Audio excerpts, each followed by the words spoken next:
Um dos maiores desafios do conhecimento espiritual é deslindá-lo, né? Eu gosto muito de trabalhar as noções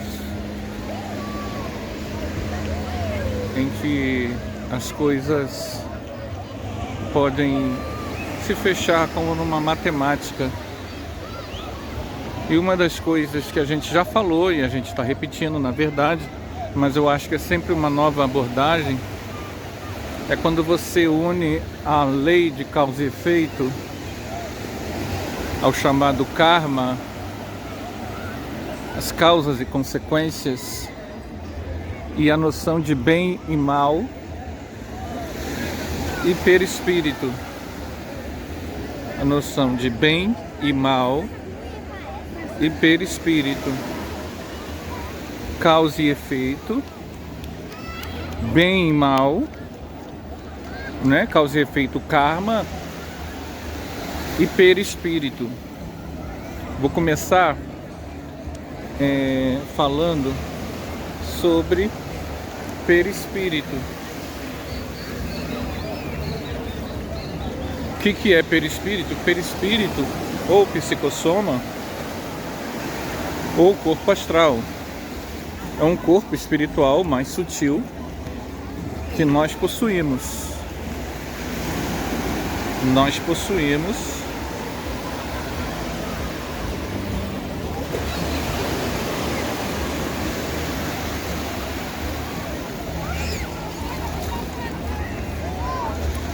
e ele tem várias propriedades, e uma dessas propriedades é reproduzir para cada ação, pensamento, sentimento em si mais luz ou mais densidade. Não só todas as nossas experiências, como todas as nossas experiências acabam tendo um peso vibratório. Esse peso vibratório que a gente está chamando é o mecanismo que, por exemplo, você diz assim: ah lá, um espírito iluminado, cheio de luz. O que é essa luz? Vibração superior. Um espírito sem luz é um espírito ainda sem vibrações mais nobres.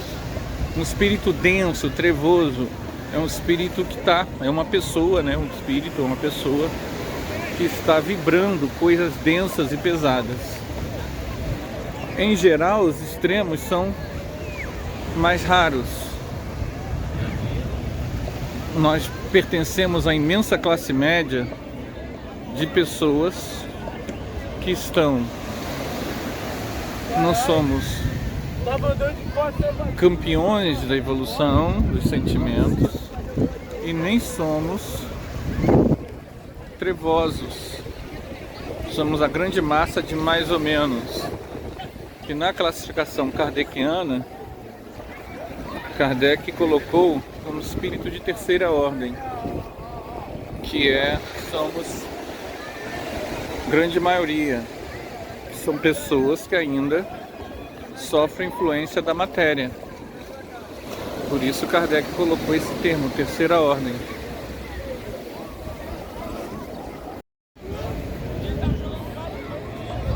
Pois bem, o perispírito ele guarda e armazena todas as experiências, e elas vão dar um peso vibratório que vai vibrar mais densidade ou mais luminosidade. Esse peso vibratório estará ligado diretamente às ações das pessoas, independente, e isso é muito importante, de como a sociedade vê essas ações. Isso é algo natural. Obviamente que no campo das consequências futuras existem os agravantes e os atenuantes, mas não é disso que nós estamos falando. Em termos de peso espiritual, é uma coisa natural. E por aí agora vem a questão do bem e do mal. Vamos pegar, por exemplo, a questão dos padres que vieram para o Brasil, né, jesuítas e tudo mais. Tá um episódio na história desses padres. Fizeram muita coisa boa, educaram os índios, evangelizaram os índios, alfabetizaram os índios, impediram os índios muitas vezes de serem escravizados, abusos, estupros. Eles preveniram e protegeram muitos povos, né? Mas tem um episódio histórico em que um huguenote, quem é um huguenote? O huguenote é um protestante. Ele foi preso, né? E a história fica confusa. Não se sabe se ele foi queimado aqui no Brasil, enforcado, ou levado para Portugal e lá julgado. Então, digamos que esses padres, eles tenham feito isso, eles tenham participado da prisão e até mesmo da condenação desta pessoa, deste francês. E este francês, ele foi preso porque era estrangeiro, não é isso? Era estrangeiro, estava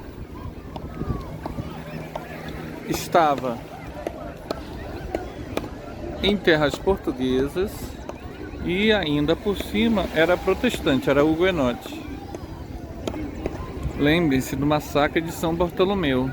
Tantas pessoas morreram na França por serem huguenotes, por serem protestantes. Ok. Para os católicos da época, ser huguenote era condenável, era algo que contrariava a Santa Igreja.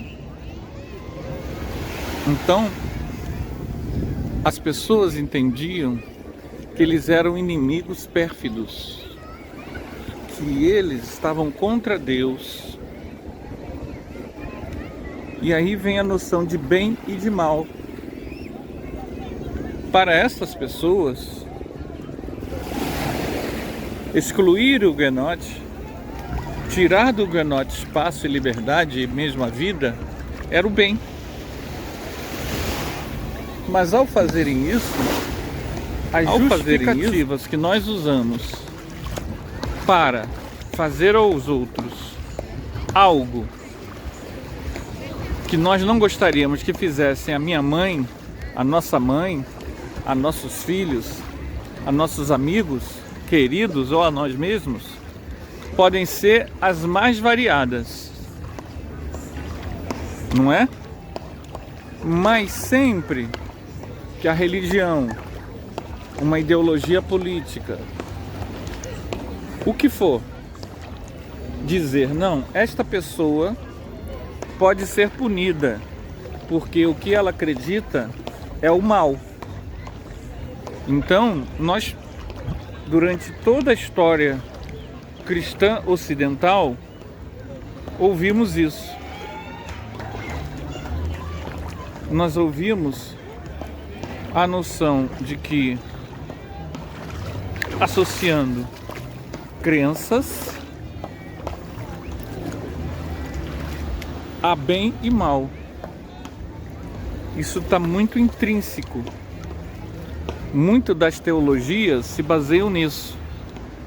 Se você acredita ou não acredita nessa ou naquela crença. O que o conhecimento do perispírito nos mostra? Que a crença muito pouco importa. Quando você tem experiência de quase morte, as pessoas que tiveram experiência de quase morte, e quando aquelas que conseguiram ver seres de luz, e essas experiências de quase morte é o seguinte: a pessoa tem algum tipo de parada no corpo físico e se desprende do corpo, entra num túnel e tem experiências. Essas experiências aconteceram com protestantes, evangélicos, neopentecostais, católicos, ateus, indianos, agnósticos, muçulmanos, crianças, jovens, adultos, pessoas do mundo todo tiveram essas experiências. E há coisas até do passado, bem antigo, já Platão cita um caso, e outras, e etc, etc. Então, as experiências de quase morte mostram o seguinte: quando aparece um ser de luz, ele pode ter o formato da crença da pessoa ou não. E eles nunca perguntam qual era a crença da pessoa, mas sim o que a pessoa fez da vida. O que isso nos diz a nós? Diz a nós que, ao contrário do que nós construímos com o imaginário ocidental, a crença, ela é apenas um estímulo para que você faça o bem ou não. Voltando ao episódio hipotético dos jesuítas que ajudaram a prender esse huguenote. Na medida em que esse huguenote foi aprisionado, se ele sofreu tortura e se ele foi morto, o perispírito dessas todas as pessoas que participaram disso ganha uma camada de densidade. Não interessa se o argumento é: ah, mas era a minha crença. Não interessa. Ao agir contra esta pessoa e ela morrer, e ela sofrer consequências dolorosas, o perispírito ganha uma camada de densidade, que será maior ou menor na medida da responsabilidade moral que aquela pessoa tenha. Quem é que redige isso? A nossa consciência. As leis divinas, elas são naturais e elas estão escritas na nossa consciência na medida em que a gente ganha livre-arbítrio. Então não é eu, não é você, não é ninguém que define, ok? Não existe um líder que vai definir qual o grau de culpabilidade. Nós podemos inferir, nós podemos criar teses, mas isso é o ser humano. O fato é, cada ação humana nossa, cada ação nossa, cada sentimento, cada pensamento cria luminosidade ou cria densidade. Isso que é o fato. Os argumentos que a gente utiliza para justificar essas ações, isso pode ajudar se isso levar você a amar mais, a servir mais, a ser mais humilde, mais caridoso, a você se tornar um ser humano melhor. Então todas as ações humanas têm repercussão no perispírito. O bem sempre será aquilo que torna o perispírito luminoso. E o mal sempre será aquilo que cria camadas de densidade no perispírito da pessoa. Quando você cria, por exemplo, uma pessoa, outro exemplo, né? Uma mulher que era casada, ela jovem, 20 anos. Isso eu estou inventando, tá, gente? É só pra gente ilustrar. Jovem, 20 anos, casada já. E tinha uma outra pessoa que gostava dela. E ela era casada e ela fala que aquela pessoa fala para o marido, jovem também, na mesma idade que ela, 20 anos, fala para o marido que aquela pessoa estava cantando ela. O marido vai e mata essa pessoa.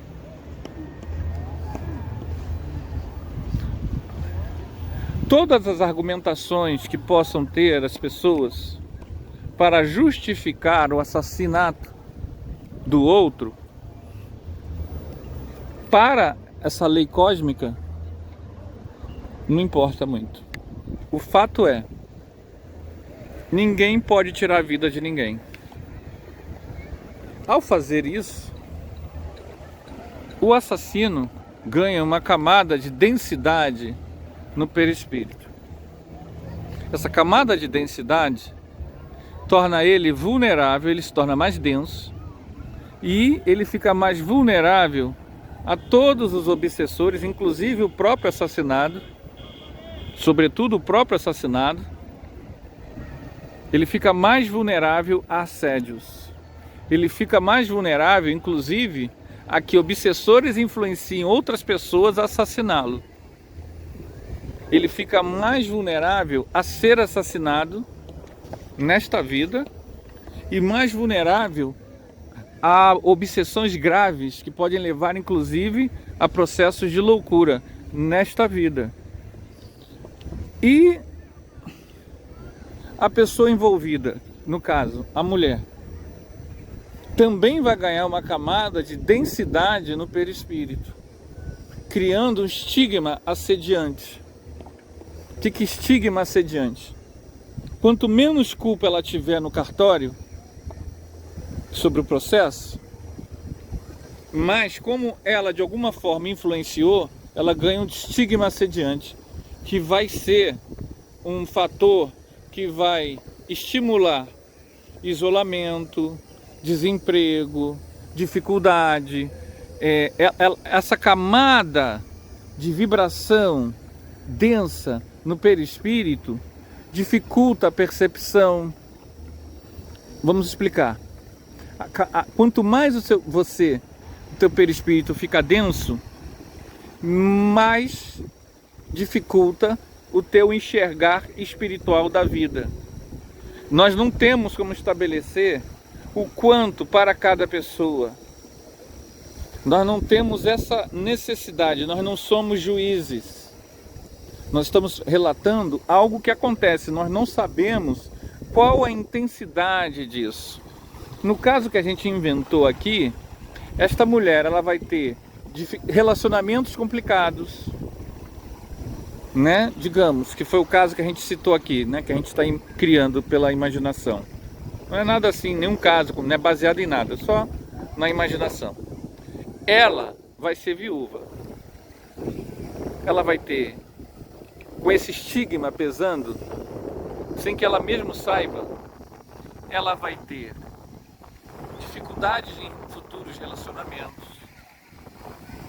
Ela vai ter facilidade de assédio. Ela vai ter um buraco emocional.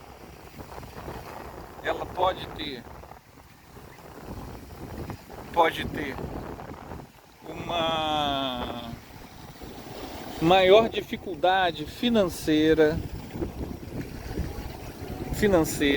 que pode acompanhar uma tendência às pessoas, devido a seu perispírito estar com essa camada mais densa, uma tendência a pessoas ligadas a ela pelo passado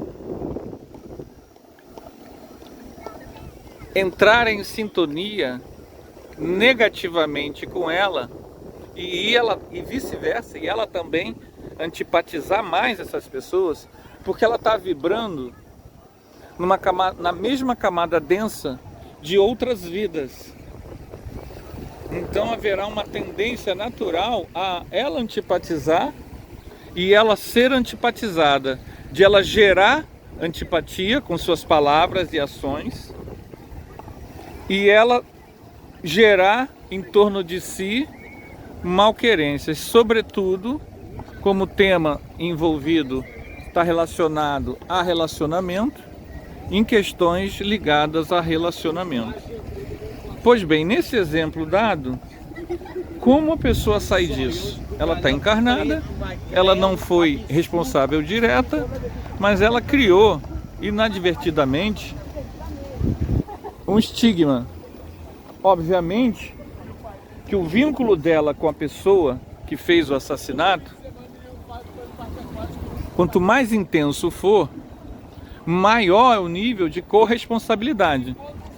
O grande saldar do débito acontece quando a gente faz o resgate direto com a pessoa.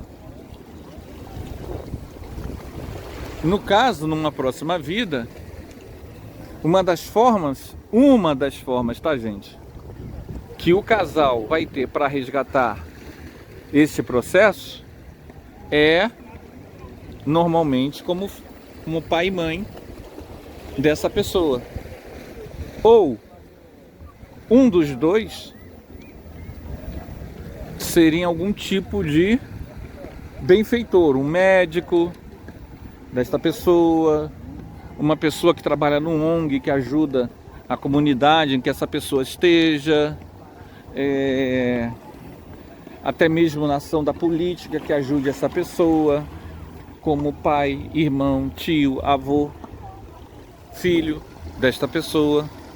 O fato é que esta pessoa, a assassinada, se ela não estiver num alto nível espiritual, ou seja, se ela não estiver no nível espiritual acima da deles, ela necessariamente necessitará de ajuda. E o resgate dos dois, sobretudo do que assassinou, o ideal é que seja direto. E se não for possível o resgate direto? Por uma série de circunstâncias, não é possível. A pessoa vai ter que fazer o resgate de forma indireta, fazendo o bem. E fazer o bem não necessariamente é você se tornar espírita, entrar na casa espírita e fazer caridade, ou trabalhar na mediunidade, ou dar pão às pessoas. Não. Fazer o bem, olha só que coisa interessante, pode ser até nível profissional. Pode ser fazendo o bem como médico, como enfermeiro, como professor, como assistente social. Fazer o bem às pessoas em geral.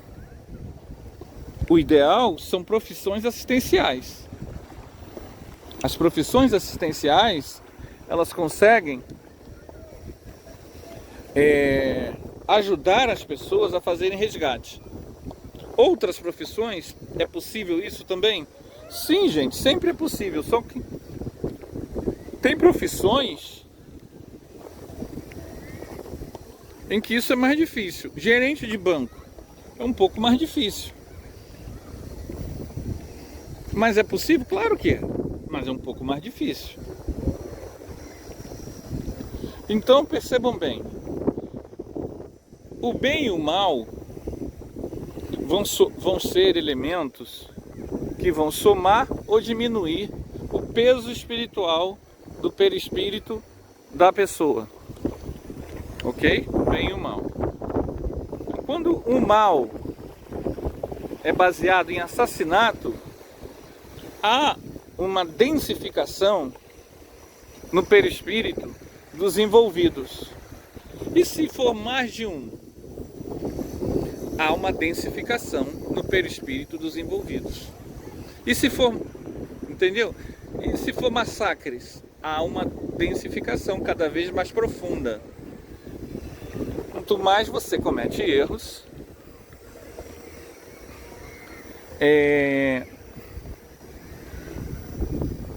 um soldado, a gente aqui não vai identificar onde, a gente soube isso hoje, ele destruiu uma casa de uma pessoa, de um povo que ele estava invadindo. Isso foi coisa de meses. E fez a destruição da casa e transformou as pessoas em desabrigados e fez uma homenagem em vídeo à namorada dele, de forma sádica, perversa. Percebam bem, as justificativas ideológicas, políticas que levaram ele a fazer isso, ele as pode ter. E vai ter uma multidão que vai aplaudir, que vai transformar essa pessoa em herói, e vai ter pessoas que vão repugnar isso, que vão achar monstruoso. Para nós, a gente usa a bússola de Jesus. fazer ao outro aquilo que você gostaria que fizesse a você. Você gostaria que destruíssem a sua casa? E sarcasticamente postassem isso homenageando, depois da destruição da sua casa, sem você ter feito absolutamente nada diretamente àquela pessoa? Você gostaria? Nós sabemos que ninguém gostaria disso. Todos nós moramos em algum lugar e nós não gostaríamos de ter nossa casa, nossos bens, tudo que a gente tem destruído de uma hora para outra. Então, vejam bem, não importa o argumento ideológico que nos faça fazer isso. O fato é que isso gera dívida, lei de causa e efeito. O nosso perispírito se densifica e não vai se sutilizar apenas com a crença, apenas com a oração, apenas pedindo a Deus. Não vamos sair dali até que pague o último ceitil. Nenhum argumento teológico, filosófico vai fazer o perispírito se densificar, se sutilizar, a não ser a reparação. Enquanto não houver a reparação, esta pessoa poderá estar presa a dores que são as expiações. Essas expiações, elas acontecem devido à densificação perispiritual, que atraem as expiações